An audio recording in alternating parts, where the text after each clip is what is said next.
It can come when you least expect it. Steve, you're not gonna believe this! It's like Publishers Clearinghouse. I thought nobody ever wins those things. I had no idea what this would develop into. Or when you most need it. Well, there was just no money for anything. Yes! Got a winner at last! It can buy you freedom. Just every day's a weekend. Every day's a Saturday for me.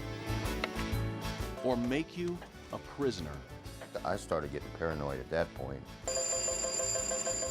Overnight, it can change your life.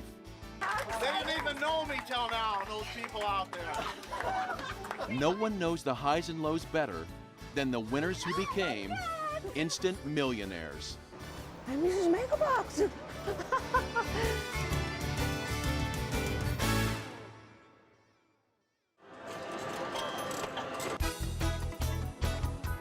Money.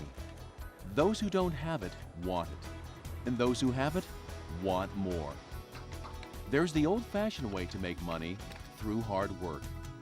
But everyone dreams of instant riches. It can be a game of chance, a test of intelligence, or just plain old good luck.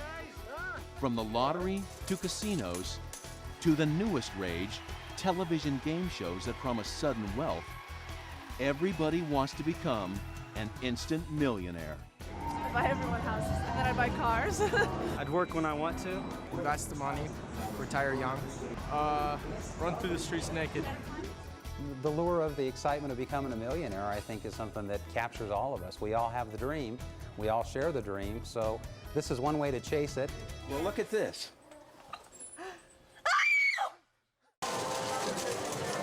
A lot of people who come to Vegas, they're looking for that big win. They're looking for the mega bucks. This time I'm going to win.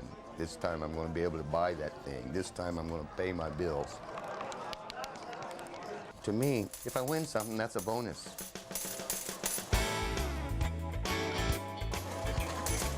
Las Vegas, a mecca for dreamers. A flashy boulevard of casinos offering the promise of untold riches. But it's a fantasy land that usually takes more than it gives. Everyone knows the risks of losing, but sometimes winning can come with a huge price tag. John Tippin found out the hard way when he dropped a handful of silver dollars into a megabuck slot machine that had a prize of almost $12 million. Instantly, he was catapulted into the public eye and forever into slot machine history. It's never ever been in my mind in the 20 years that I've been coming here. It's overwhelming. And they don't train you for this kind of stuff. Look, 21! Right, I'll give you two. For John Tippin, gambling was second nature. He'd played games of chance since childhood, growing up as a plowboy in rural Oklahoma. It was often his only entertainment. It doesn't matter on whether it's 25 cents or $5 or 10,000 on the crap table. It's the game that is exciting to me. Coming from a small farming community in Oklahoma, I grew up with my buddies. We didn't have TV or anything, playing poker. And we learned at 8 years old or everything, and it's always been a part of my life. By age 50, John had created a good life for himself. Both he and his wife Stella had high-level management positions with the U.S. Postal Service in Hawaii. As a labor relations specialist, John earned a comfortable living, and whenever possible, traveled to Las Vegas, Nevada to indulge in his favorite pastime, gambling. He loved the risk, the thrill of the game, the chance of the lucky strike. Before Megabucks, Vegas was an outlet for me and Stella to relieve our work stresses. There's always a chance for that big one, and you just can't seem to wait for the next hand. And it's a thrill. It's just the anticipation. Maybe it's the suspense of probably when you're going to get it, and winning jackpots. That's what I'm there for.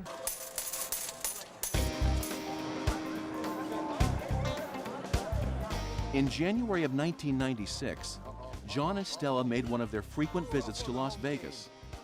They played the high-stakes rooms, games like Baccarat, Blackjack, and video poker. They spent little time playing the slot machines, but every trip, there was one slot they'd play, the Megabucks, a machine that offered a multi-million-dollar jackpot. Megabucks is known as a linked progressive game. With 745 machines connected throughout Nevada and a base prize of $7 million, the prize increases with every player.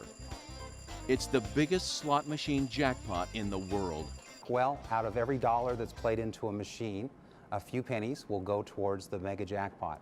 And that's you see on a meter. It grows on the meter, and the progressive jackpot that's on the machine is an indication of what you'll win if you line up the winning symbols. On January 27, 1996, Megabucks had reached its all-time high, $11.9 million. Oh, you give me another challenge, Lewis. I got you. Still groggy from playing blackjack until sunrise that morning, John ambled onto the casino floor at the Las Vegas Hilton around midday, looking for his wife. This is where Stella was playing. This is where I found her when I came down in the morning. So Stella always plays these, and when I came down to see her, she had like 400 credits on here already, which is a very good day, $400. I sat down beside her, and mine wouldn't give me spit. So I only stayed about a half hour. John made his way through the casino, playing various games, until finally he worked his way to the Megabucks machines. Well, every trip I make to Vegas, I make it a rule to play at least one rack, which is $100 on the Megabucks. Just because you're in Vegas, that's the thing to do. And at that point, the Megabucks had never been that high before, ever. So you can't just walk past it and not at least play one rack. John dropped a handful of coins into the machine, $9 in all, and began to play. So I was down to only 3 credits left in this machine. And I was sitting here like this, looking back, looking around the floor to see where I was going to go next. And I pushed the button. One by one, the winning eagles lined up. The lights began to flash, and the bell began to ring. And I didn't remember hearing the bells and whistles go off. The first thing I remember is the people screaming. And I looked back around and I didn't even know what I had. John had hit the big one, $11,968,359. He'd become the world record slot machine jackpot winner. For the next 25 years, he would receive an annual check for almost $500,000. My first conscious thought was not a good one, because people were already coming around me, and I thought, oh my God, my life has just changed. Whisked away from the excitement on the casino floor, John was taken to the Verona suite at the top of the Hilton, a 15,888 square foot penthouse apartment so lavish that only the truly super rich are allowed to stay there. Get ready to knock your socks off. Oh my, it hasn't changed. There's room after room full of art and antiques. $50,000 marble top tables from Italy. Treasures from French castles.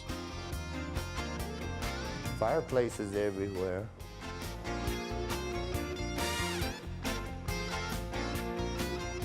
Look at this. Wow, wow. I mean, I've never seen anything like this. I'm just a plowboy from Oklahoma. What am I doing in a place like this? Thinking that after a few interviews and photographs, he could begin to adjust to his windfall, John agreed to sign the media release. But quickly, he found the constant media attention overwhelming. Everybody wanted a piece of John Tippin, but all John wanted was to be left alone. My wife thinks I was very calm and that I was very rational when I was talking to the media. Inside, I was just all turmoil, like a tornado. Back home in Hawaii, the pressure continued. There were endless calls and letters from around the world asking for money and help. He couldn't leave his home without being gawked at, followed, and touch for good luck. It was just horrible. And I started getting paranoid at that point. I started fearing that someone would kidnap Stella or me or whatever. The last straw came when someone tried to steal his identity, diverting his mail to an address in Nevada. Fear and paranoia took over. John withdrew from public life. I was just starting to get terrified. I just wanted to make everything disappear. For almost 3.5 years, John stayed underground. Careers were abandoned. Friendships slipped away. He and Stella fled their small condo, then quietly moved into a new home on the 21st floor of a tight security building.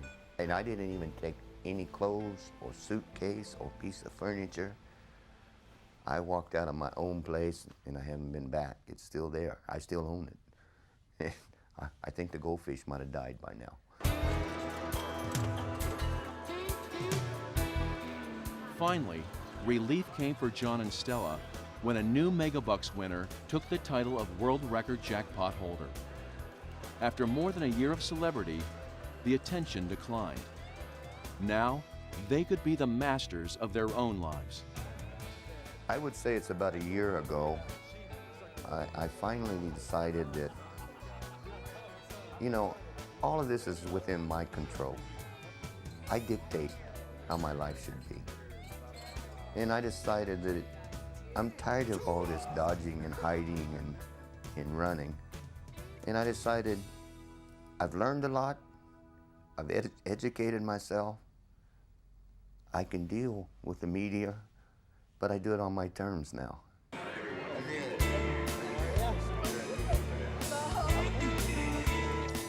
Today, John and Stella often return to what they call their home away from home, Las Vegas. I will be here for John. We'll be here 24 hours a day with butler service to take care of any John's needs and his wife's. But now, they only travel first class, and they're treated like royalty. Now I fly in, I'm picked up by limo, I'm taken to a high suite, I'm given all the show tickets, I'm given everything. And the casinos pay for just about everything. All the casinos know that I'm going to be paid for another 25 years. They don't like my business. So I'm treated very well. Welcome back. I'm glad you're here Thanks safely. a lot, Norm. Steve's going to take you up to your room. 5 years ago, I was still that plowboy from Oklahoma. Today, I realize I'm a millionaire with clout. And in this town, clout works. I came to the right place at the right time.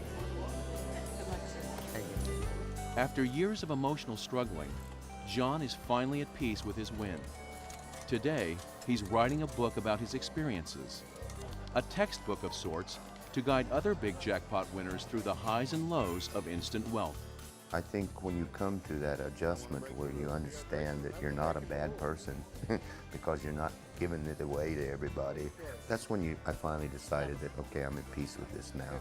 I'm a good person. I'm helping as I can. And now go forward. Though John became an instant millionaire, he didn't become instantly happy. Having huge wealth, especially public wealth, can bring fear, responsibility, and loss.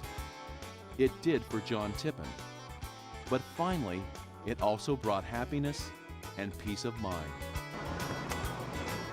I just decided from now on, the roller coaster's just going high, and I'm in control. And I'm ready to have some fun with it. And I'm ready to share my experiences. That's why I came out. Tua! Tua!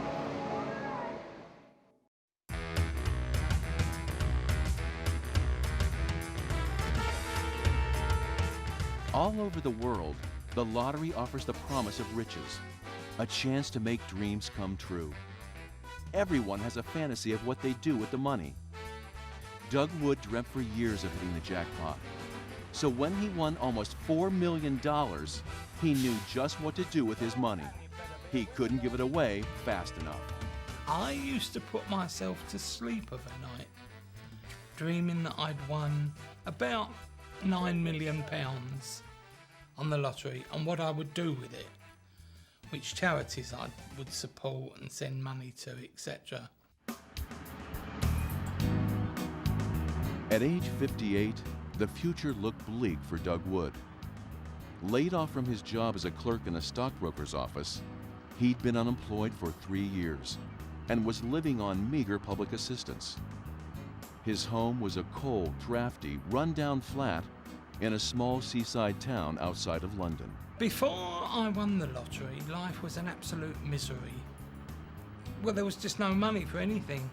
I think he was a bit despondent because of his age, and he thought, when you get to 50, you're not going to get anything, are you? At the age of 58, as I was then, I had no chance of getting a job. It was just a matter of living on social security benefits. No future whatsoever. But in September of 1995, Doug's luck began to change. First, there was the Sunday night bingo game. And I didn't feel particularly lucky, but on the very last house of the day, I won £1,007, which, if you're unemployed on £44 a week, is an absolute fortune. Thanking you. Then, on Thursday, a 1.5-pound horse racing bet paid back £1,500. In 5 days, he'd won a total of £2,548, almost $4,000 US. It was a terrific week, it really was. Flush with extra cash, Doug decided to spend more than his usual £3 on the lottery. Instead, he invested £5 on lottery tickets. I mean, I got this £1,000, so I upped my stakes. I could afford it. And luckily I did, because it was the fourth line that actually won. It's the 44th National Lottery live. On September 16, 1995, Doug sat down to watch the Saturday Night Lottery show on television. The jackpot was equivalent to $33 million US. As the balls dropped, Doug watched as the numbers lined up. I'm watching TV, watching the lottery show, and I thought, those numbers look familiar. I hope it's not the same as last week. The week before, I'd had 6 numbers, but they were on different lines. And number 41, this week's bonus, number 5. So I went and got my ticket out and checked it off, and there they were, all 6 numbers. I'm thinking, Christ, this is going to change my life forever. Doug Wood had become an instant millionaire. That night, there were 7 other winners of the £22 million prize. Doug's share was £2.68 million, almost $4 million US. I rang, put in my claim, and they said, we'll come back to you in about an hour. Don't tell anybody. Fair enough. First thing I do is tell my sister. Morning, darling. Kathy Tanner, Doug's friend of 15 years, and the manager of the booking shop where he places his horse racing bets, remembers when Doug won. He came in the shop on the Tuesday, his normal self, morning beautiful, came up to the counter, gave me this piece of paper, he said, have a read of that. And I burst into tears. I just burst into tears. He said, well, aren't you going to say anything? So I came from behind the counter, went, and I said, well, give us a hug then. I said, oh, I've never hugged a millionaire before. He went, multi-millionaire. And I said, no, don't get cocky like you know. That Monday, Doug quietly received his check for £2.68 million. He rejected the Lottery Commission's request to make his win public. While most people relish the fame that comes with instant wealth, Doug wanted no part of the fanfare.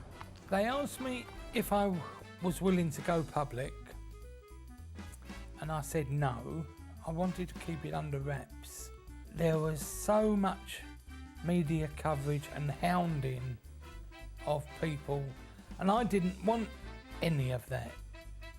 So I said no, that was it.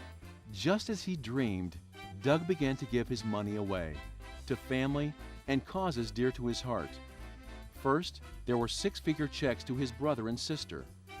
Then private donation checks of £25,000 each to a local mammogram center, the Salvation Army, and Doug's favorite charity, the Royal National Lifeboat Institution.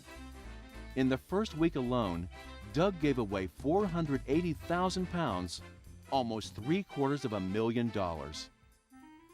There are so many charities that I want to give to. I want to give it to people that really need it or deserve it.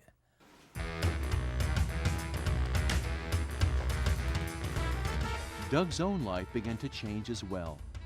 First, he purchased a small bungalow close to his rental flat. Then he began traveling the world.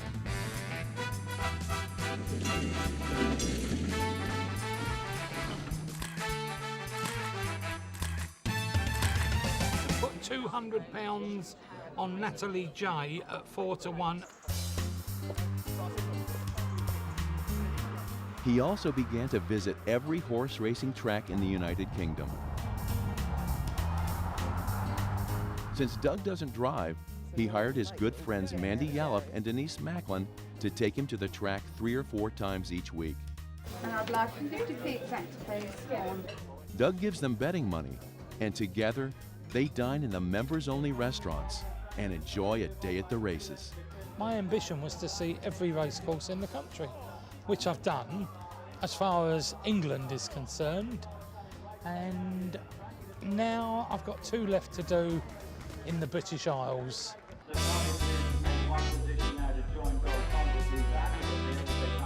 Despite Doug's philanthropy and immediate change in lifestyle, he still managed to keep his win a secret from the media. The local folks suspected something, but they protected their neighbor and friend. When a newspaper offered £10,000 to anyone who could identify a lottery winner, no one pointed a finger at Doug. You wouldn't do that. It was more the fact that the press didn't know that helped him keep it as quiet. I know he was pleased with his neighbours for not blowing the whistle on him. Not many people that couldn't do with 10 grand. But no, they didn't say a word. Brilliant neighbours I've got, absolutely brilliant. God, does it take 3 of you to change a battery? Finally, it was Doug's own generosity that blew his cover. Almost a year after winning the lottery, he made a £20,000 donation, equivalent to $35,000 to a local charity, the Surf Life Saving Association. When Doug forgot to specify that the donation was private, the group invited the press to come to the check presentation. But nobody said anything about the press being there. So the next morning when we go down there, there was every newspaper and his brother. It was total chaos. If I'd known that it was going to be like that, I would have had one of these big checks made. But I was only there with a check from a checkbook. For almost a year, Doug had avoided publicity. But now, he was comfortable with being a millionaire and with the media attention. After 10 months, I was used to the good life. I'd learned how to handle myself and my money. It didn't faze me at all. 20, 30, 40, 50. I moved very, very smoothly from being poor to being extremely rich. Go on, son, he's home and drive. Yes, got a winner at last. When Doug Wood won the lottery, it was a dream come true. Becoming a millionaire has allowed him to fulfill his greatest pleasure, taking care of his friends and family. He sends them on luxury vacations, buys them necessities, and best of all, shares the pleasure of their company. Yourself. Thank you. He's just so generous. He wants to share it. I just wouldn't have seen or done an awful lot of the things that I have done in the last 5 years if it wasn't for Doug. Meeting Doug does sound a bit thing, but it's like winning the lottery. He's made a few dreams come true, and I am so grateful. See, I've not only brought pleasure to my life, I've brought pleasure to their lives as well. Well, sorry about that. I got a winner. All right. Everybody wants to strike it rich. Even Father Mike Berner, a Roman Catholic priest, dreamt of a big win, often buying lottery tickets and mailing in sweepstakes forms. But when Father Berner suddenly found himself $1 million richer, he had to think carefully about how to balance riches with religion. You're surprised as all get out when they're there. I don't think anybody actually thinks they're going to come to the door. To you, I personally thought I would never win.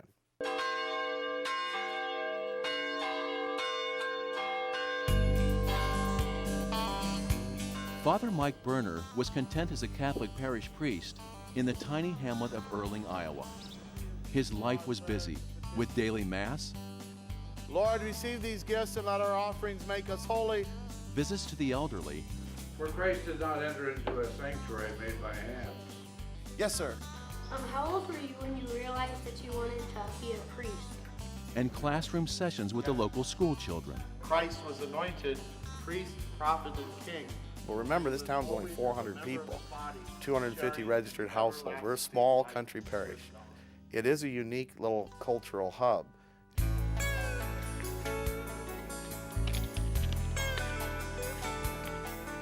In keeping with his vocation, he led a simple, no-frills lifestyle, committed to his community and making ends meet on an annual salary of just $14,000. Thank the good Lord for credit cards, because that's what we lived off of. We ran those up pretty well. Like all good red-blooded Americans, I had a little debt. Like many of the locals, Father Berner often filled in the sweepstakes entry forms that came in his mail from Publishers Clearinghouse. After all, why not? I suppose the reason you play it is you think in the back of your mind you might possibly win. For 33-cent investment, it's not a bad return. It's like winning the lottery. You know, everybody throws $1 to buy a ticket, but do you really think you're going to win? Then, on a blazing hot day in August of 1998, an unusual event took place in Erling, Iowa. The Publishers Clearinghouse Prize Patrol van had cruised into town, and they were looking for Father Mike. I came up to the back parking lot here, and the kids said, everybody in town's looking for you. And I thought someone had died, because that's usually when someone's looking for the priest. And they said, oh no, the prize patrol's here, and they're looking for you.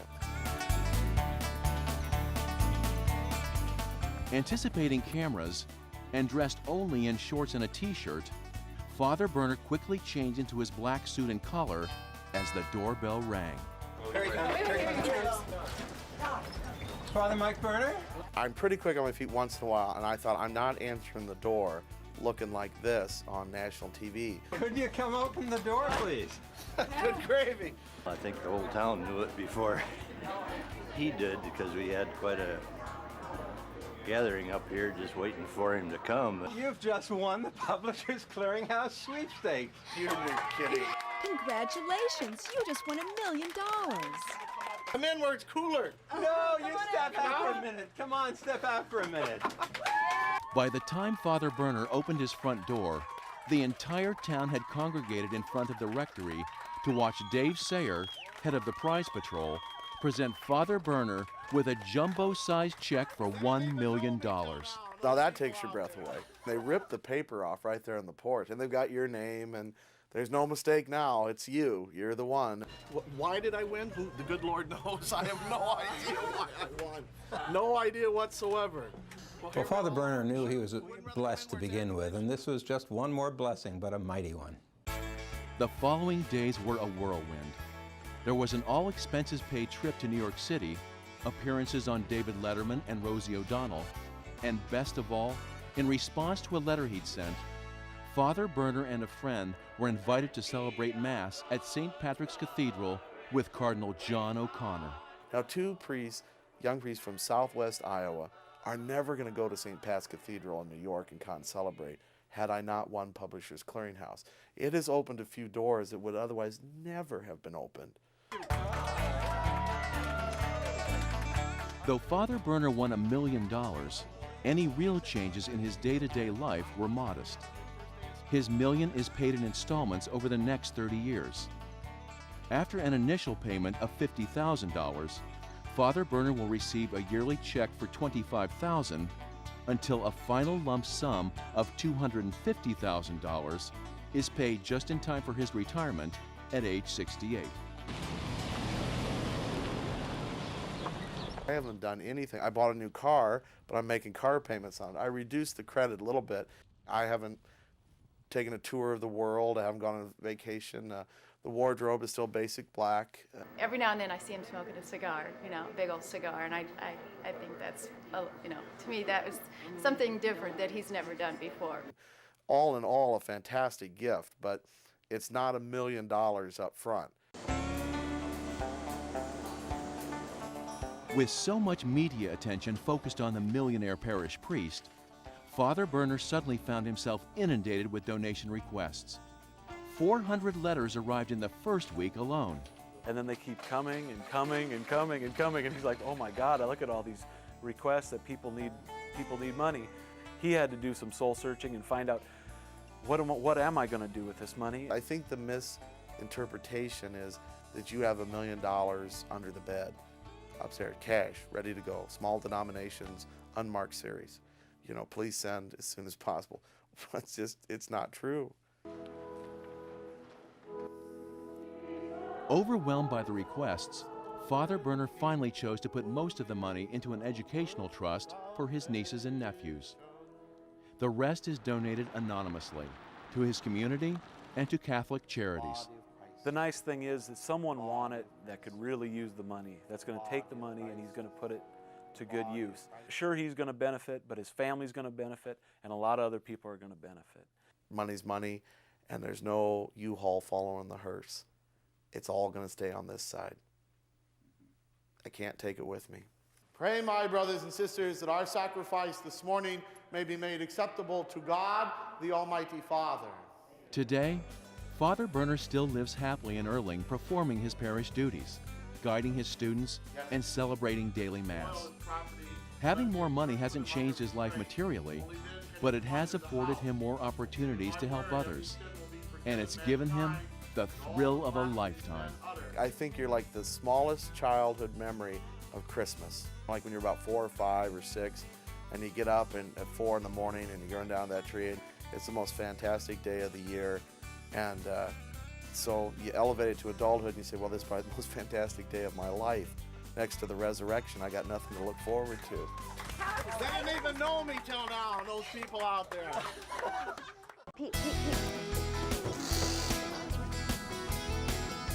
She's a skilled professional, a good friend, a caring mom, and a hard worker.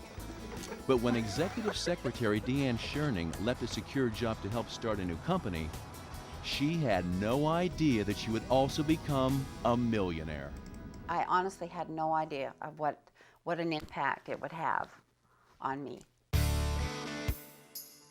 In 1994, Deanne Schoening was working as a high-level administrative assistant for a computer graphics company in California's Silicon Valley. When her boss, Jim Clark, left to launch a new business, Deanne decided to take the risk and join his venture. Clark named his company Mosaic Communications. Later, it would become known as Netscape.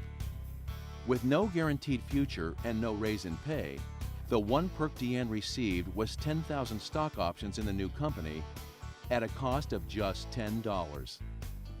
At the time, Deanne had no idea what a stock option was, let alone how it would change her life. I just figured that whatever Jim did was going to turn out great. Working long hours and with a long commute, Deanne moved into a mobile home park right next door to her parents. With both of them in ill health, Deanne's free time was spent caring for them. It was extremely stressful, and depending on the day, my mom had cancer and Dad had congestive heart failure. There were some tough times. Some days I had to leave early just to go because they had called. Quickly, the business grew. Jim Clark teamed up with University of Illinois computer scientist Mark Andreessen, and together they created a plan for a computer program that made it possible to more easily navigate the vast internet. Andreessen recruited several students from his university program to write the code. They named the company Netscape. With young students as its primary staff, the fledgling company quickly became more college dorm than business office. I was constantly, sending them emails that they've got to start cleaning up their mess. And then I started going out and buying groceries because I realized that they were not leaving the office to go and eat. They were not going home to sleep. I mean, I sounded just like their mother, getting after them. Always a caretaker, Deanne worked tirelessly at her job, earning the nickname Dorm Mom and finally Netscape Mom, a moniker that even ended up on her business card. She used to go around and make sure people paid attention to things that people who are living a dorm-style life don't pay attention to. Right. Keeping track of people's showering habits. Yeah, cleanliness. Barely a year after Deanne had joined Clark's new venture, Netscape was ready to sell its stock on the New York Stock Exchange. When the board of directors announced that those with founders stock would have their options doubled, Deanne now had 20,000 shares of Netscape. Then Netscape had its first day of trading. The stock performed beyond their wildest expectations. In a matter of hours, Deanne made almost $1.1 million, over 20 times her annual salary. I figured it was going to be an extremely exciting day, but I had no idea it was going to be that exciting. While still employed at Netscape, Deanne began selling her stock for cash. She received a total of more than $1.2 million. It was a hefty sum to guarantee her a secure position for life. Then, after years of long hours and hard work, Deanne decided to retire from Netscape. Her administrative assistant days were over. Now, she was looking ahead to Easy Street. Mom died in October of '95. She couldn't comprehend what was really going on. Dad, of course, saw this excitement and was extremely proud of his daughter. Very proud of his daughter. Deanne moved out of the mobile home park and bought her dream home in a San Jose Hills retirement community. She's learning to golf and even has her own customized golf cart. But ironically, those early days of retirement turned out to be her biggest challenge. She knew she wanted to retire, and I mean, she had it all in her mind. It was all set. She's going to live the life of leisure and play golf and do all this. But what I see in Deanne is that she really needs and wants to be with people. And all of a sudden, I'm out of all of that activity. And for the first couple of months, it was fine. But then I started feeling like I was kind of away from everything. And yet I was always busy. I'm doing fine. Oh, I love the hair. Hair looks great. Makes me look younger, huh? Oh, absolutely. Yeah. Absolutely. Did you make another $1 million since you've been gone? No. Huh? So before long, Deanne was back in action. Within 2 years of leaving Netscape, she began working part-time at another startup venture called HopeLink. HopeLink uses internet technology to match patients with clinical trials and treatments. With a parent lost to cancer, it's a cause close to her heart. I wish that HopeLink was here when Mom and Dad were here, because maybe their lives could have been extended a little bit longer. But there's no Diet Coke. Money must be having a fit.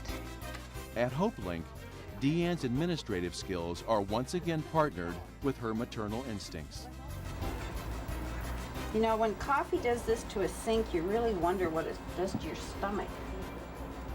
Even as a millionaire, she's still doing the dishes, still taking care of her kids. Remember, it's Friday, and any food left in here is thrown out. She's got such a joy for life and enthusiasm, and it affects everybody around her. She's got the kindest heart of anybody I think I know. Ryan.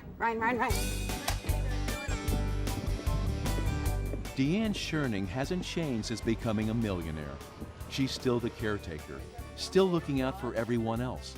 In fact, she's even thrilled that her story may be helping other secretaries ask for and receive the financial rewards she feels they deserve. They are asking and getting stock options now. So they're calling me the secretary's role model, which to me is a huge, huge honor. If anyone deserved becoming a millionaire, I think it's Deanne. Really do. She deserves it. She worked hard for it.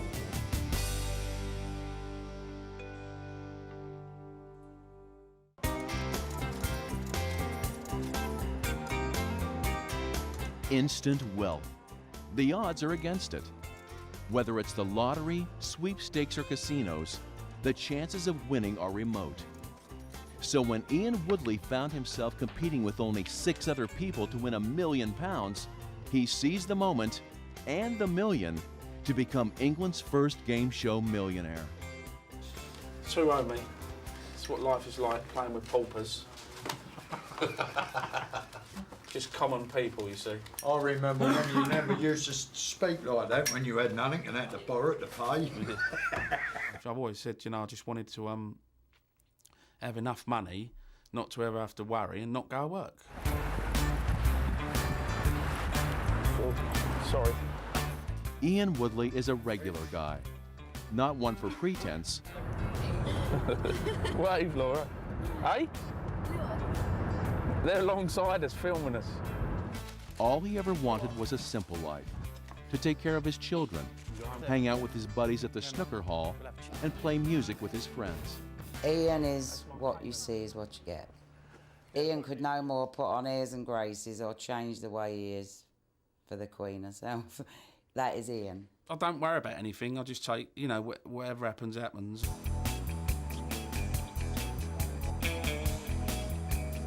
At age 37, Ian Woodley had a business selling children's clothes in London's public markets. But that business came to a crashing halt when his van and all his merchandise were stolen. With no job prospects, 1 year of unemployment turned into 2. Separated from his wife and with 3 children to help support, Ian needed to find a job. But Ian's luck took a dramatic turn when England's popular TV show, TFI Friday, offered a chance for someone to become a millionaire.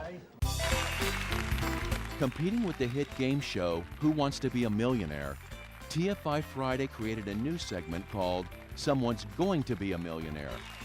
With that guarantee in mind, Ian made numerous phone calls to the show's hotline and qualified as one of the lucky contestants. But he seemed to have this feeling, he'd said it a couple of times, I'm going to win it. Before we go to the next ad break, one of these people will become a millionaire. While the odds of winning the lottery can be 1 in a million, these odds were only 1 in 7. Ian knew he'd never be closer to becoming a millionaire.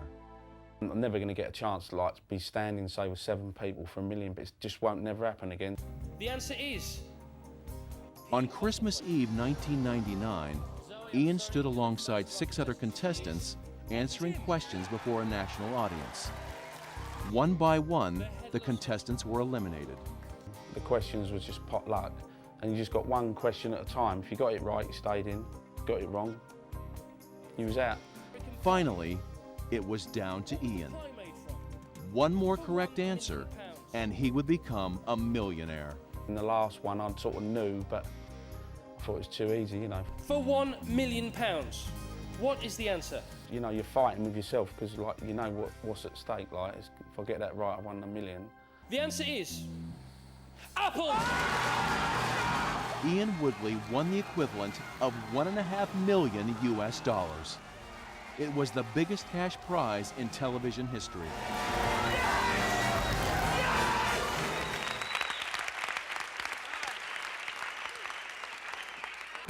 Right, ready, Greg? After this one. Right, go. With £1 million in the bank, Ian immediately showed his generosity.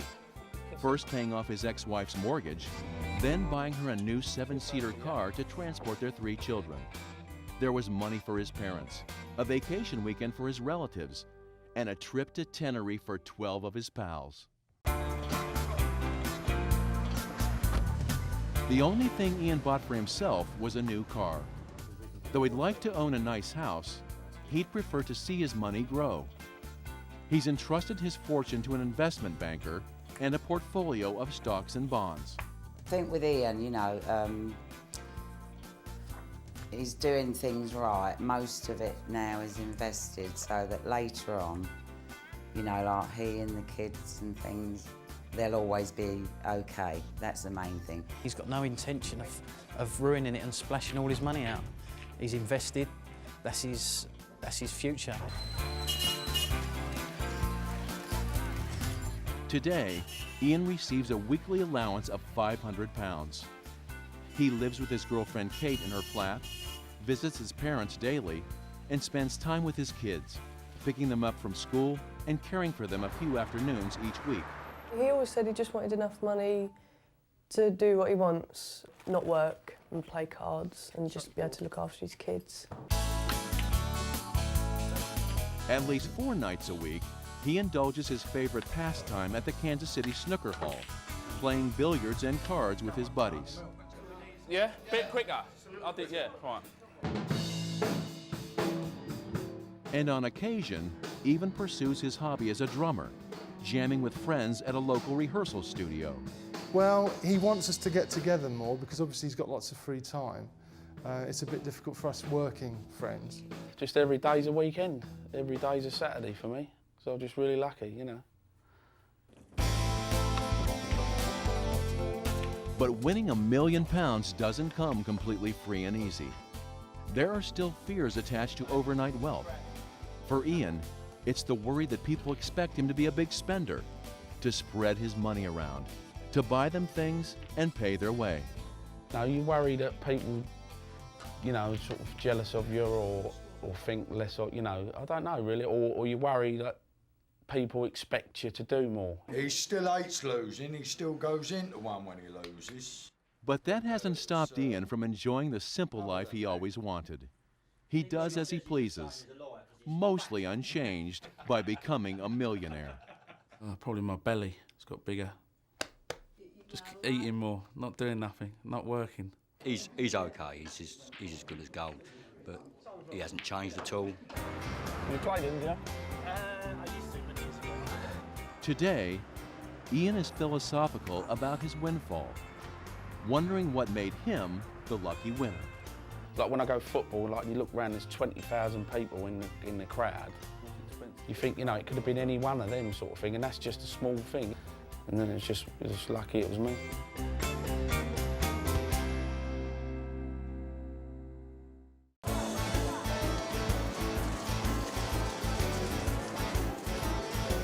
Call it luck, fate, karma, an act of God, or just being in the right place at the right time. There's no other way to explain instant wealth. Whether it comes as a total surprise or after years of betting on the long shot, Yes, got a winner at last! one thing is certain. $1 million will change your life forever. It can bring shock, joy, guilt, even fear and loneliness. While every big winner faces unexpected challenges, they all would agree that becoming an instant millionaire is well worth the price of admission. If they need it and I can supply it, they can have it. It's as easy as that. Put all of your heart and soul into it because you will be rewarded. I'd rather be known as a good priest than a priest with $1 million. I feel that I'm lucky because I don't want much. I'm a simple man, and life has been good. Look at that!